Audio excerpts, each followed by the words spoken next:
On the morning of September 11, 2001, 19 men armed with box cutters directed by a man on dialysis in a cave fortress halfway around the world using a satellite phone and a laptop directed the most sophisticated penetration of the most heavily defended airspace in the world, overpowering the passengers and the military combat-trained pilots on 4 commercial aircraft before flying those planes wildly off course for over an hour without being molested by a single fighter interceptor.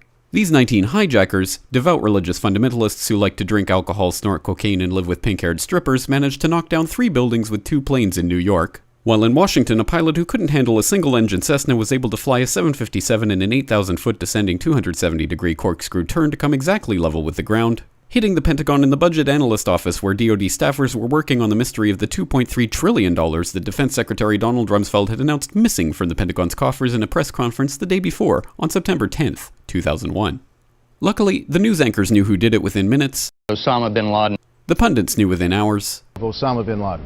The administration knew within the day. Terrorists who committed these acts and those who harbor them. And the evidence literally fell into the FBI's lap. That a hijacker's passport was found blocks from the World Trade Center crash site, if you can believe that.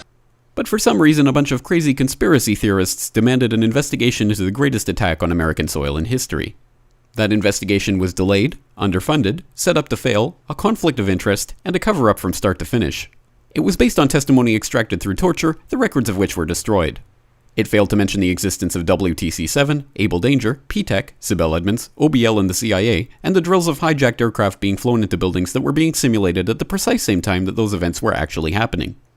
It was lied to by the Pentagon, the CIA, the Bush administration, and as for Bush and Cheney, well, no one knows what they told it because they testified in secret, off the record, not under oath, and behind closed doors.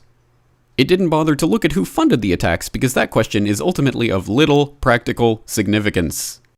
Still, the 9/11 Commission did brilliantly answering all of the questions the public had, except most of the victims' family members' questions, and pinned blame on all the people responsible, although no one so much as lost their job, determining the attacks were failure of imagination. Because Nobody in our government, at least, and I don't think the prior government that could envision flying airplanes into buildings. Except the Pentagon, FEMA, NORAD, and the NRO. The DIA destroyed 2.5 terabytes of data on Able Danger, but that's okay because it probably wasn't important. The SEC destroyed their records on the investigation into the insider trading before the attacks, but that's okay because destroying the records of the largest investigation in SEC history is just part of routine record keeping. NIST has classified the data that they used for their model of WTC-7's collapse, but that's okay because knowing how they made their model of the collapse would jeopardize public safety.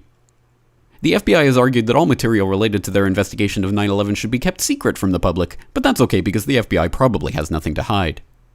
This man never existed, nor is anything he had to say worthy of your attention, and if you say otherwise, you are a paranoid conspiracy theorist and deserve to be shunned by all of humanity. Likewise him, and her. And her, and her, and him. Osama bin Laden lived in a cave fortress in the hills of Afghanistan, but somehow got away. Then he was hiding out in Tora Bora, but somehow got away.